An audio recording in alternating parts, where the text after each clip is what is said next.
Hello friends, कैसे हैं आप। आज हम एक छोटी सी हॉरर स्टोरी आपको सुनाएंगे। दरअसल आप सभी लोगों ने भी सुना होगा कि हाईवेज जो होते हैं या बड़े बड़े हाईवेज या रोडें होती हैं, वहाँ एक्सीडेंट्स काफी होते हैं और कई स्थान वहां पर ऐसे होते हैं जिनके बारे में विशेष रूप से माना जाता है कि यहाँ कुछ न कुछ ऐसा घटित हुआ है जो किसी समय और टाइम अंतराल के बीच में हुआ है। तो कई पुराने लोग उस टाइम को अवॉइड करने के लिए कहते हैं। कई बार बताते हैं लोग कि इस समय यहाँ से नहीं निकलना चाहिए या 12 से 2 बजे के बीच में उस जगह से नहीं जाना चाहिए या उस पर्टिकुलर स्पॉट से अगर हम जाते हैं तो रुकना चाहिए थोड़ी देर या भगवान को याद कर लेना चाहिए। ऐसा कई हाईवेज के बारे में आप लोगों ने भी सुना होगा और मैंने भी सुना है। कई ऐसी जगह और कुछ ऐसा टाइम रहता है जिसे अवॉइड करने के लिए कहा जाता है। ऐसा क्यों होता है वो ये कहानी आप सुनेंगे तो आपको समझ में आ जाएगा। तो चलिए शुरुआत करते हैं कहानी की।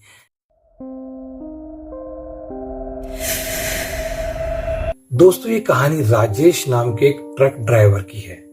राजेश अभी नया नया ही ट्रक ड्राइवर बना था। उसे छोटे मोटे रूट का तो अनुभव था, लेकिन कभी उसने बड़े हाईवेज पे यात्रा नहीं की थी। तो वो रवाना होता है अपनी पहली यात्रा के लिए ट्रक लेकर। राजेश को काफी लंबा सफर तय करना था। उसे बंबई से लेकर दिल्ली तक के रूट को तय करना था, जो कि काफी लंबा था। इसलिए वो सुबह जल्दी ही निकल जाता है। ट्रक चलाते चलाते शाम ढल आती है। राजेश कहीं पे रोकता है, चाय पीता है, नाश्ता करता है और फिर अपने सफर के लिए आगे निकल जाता है। जब रात को 12 साढ़े 12 बजती है तब राजेश को ऐसा लगता है कि मुझे खाना खा लेना चाहिए, लेकिन वो सोचता है कि यह मेरा पहला सफर, अगर मैंने कहीं रुक के खाना खा लिया तो हो सकता है कि मुझे नींद आने लग जाए। तो वो रुकता नहीं है और गाड़ी को चलाता रहता है। रात की 2 से 2:30 बज जाती है। उसने डिसाइड कर लिया था कि एक पर्टिकुलर चौराहा आता है, वहां रुककर वो खाना खाएगा। लेकिन वो जब उस चौराहे पर पहुंचने लगता है तो वो क्या देखता है कि एक वृद्ध व्यक्ति रोड पार कर रहा है और वो काफी धीरे धीरे रोड पार कर रहा है। राजेश ट्रक को धीमा कर लेता है और उसके रोड पार करने का इंतजार करता है। वो देखता है कि वो व्यक्ति काफी धीरे चल रहा है और रोड पार कर ही नहीं पा रहा है। राजेश रुक जाता है और इंतजार करता है कि वो वृद्ध व्यक्ति रोड पार करके उस पार चला जाए। और जैसे ही वो वृद्ध व्यक्ति रोड पार करता है तो राजेश अपने ट्रक को आगे बढ़ाता है। लेकिन वो क्या देखता है कि जैसे ही वो ट्रक आगे बढ़ाता है वो वृद्ध व्यक्ति वापस उसके सामने आ जाता है, उसके ट्रक के सामने आ जाता है। राजेश गाड़ी को रोकने वाला ही रहता है कि वो गाड़ी उस वृद्ध व्यक्ति से टकरा जाती है। उसे जोर की आवाज आती है और उसे एहसास होता है कि उसके ट्रक के नीचे कोई व्यक्ति आ गया है। वो बहुत घबरा जाता है। उसकी पहली यात्रा रहती है। वो गाड़ी रोकता नहीं है और तेजी से गाड़ी को दौड़ा लेता है। कुछ 1-2 किलोमीटर चलने के बाद एक ढाबा आता है जहां वो अपनी गाड़ी को रोककर साइड में खड़ी कर लेता है। वो बहुत ही घबराया हुआ रहता है। पहली बार में ही उसके साथ इतना बड़ा और इतना भयानक एक्सीडेंट हो जाता है। जैसे ही ढाबा आता है वो गाड़ी को रोकता है और तुरंत उतरकर नीचे पूरे ट्रक को चेक करता है कि कोई डेड बॉडी उसमें फंस तो नहीं गई या गाड़ी में एक्सीडेंट के कोई निशान तो रह तो नहीं गए। वो देखता है कि उसे कुछ भी निशान दिखाई नहीं देते। उसकी गाड़ी को देखकर उसे लगता ही नहीं है कि उसकी गाड़ी के नीचे कोई आया है। न कोई खून के निशान, न किसी चोट के निशान।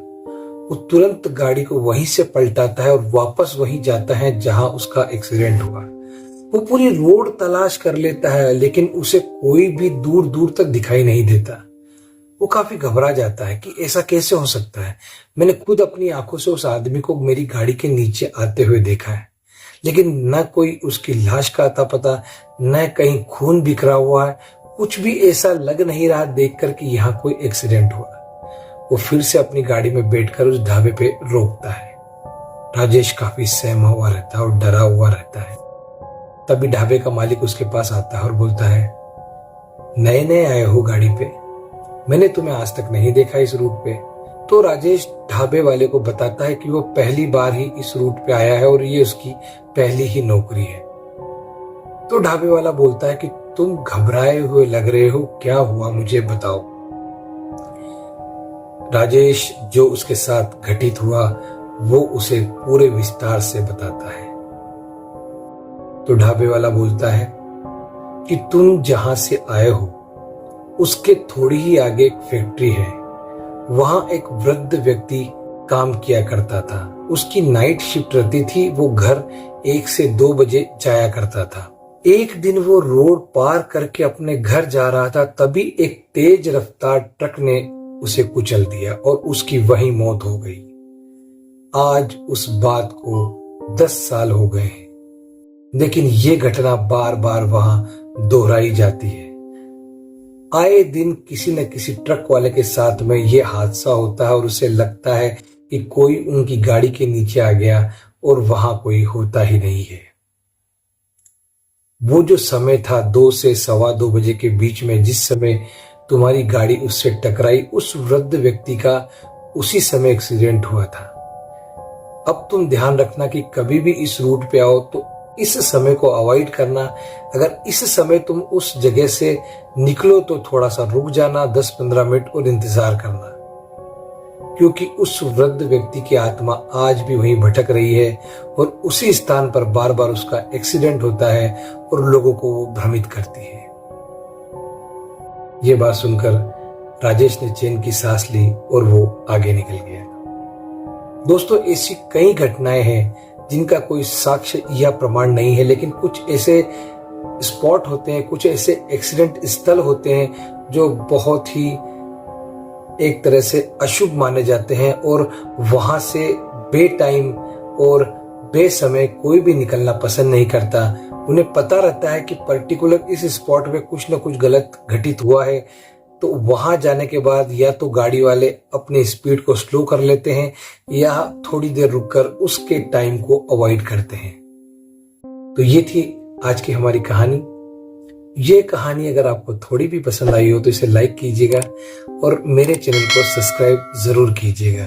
तो जल्द ही मिलते हैं एक नई और डरावनी कहानी के साथ। तब तक के लिए नमस्कार।